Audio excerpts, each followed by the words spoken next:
Hapo saka bonto Unaenda kwenda nemi.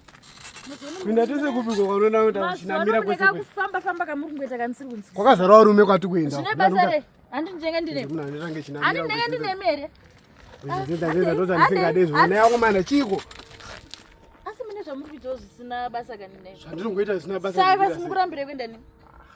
Handetese hapana ndinasarira. Rutedza utofara kana utoshamba vamana nengoti munhu kwese kwese kwatakwenda. Ndakashaya mufaro pakudikwa ndakandorora kuti tigoita mufaro tese.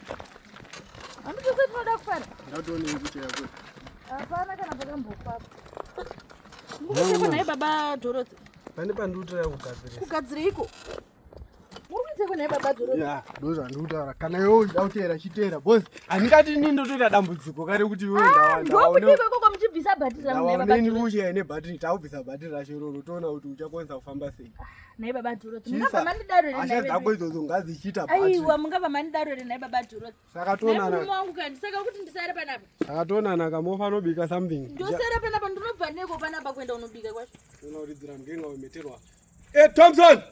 Naye baba Dorothy. Undipushira kama madhamu wangu apinde mudhena. Iribo.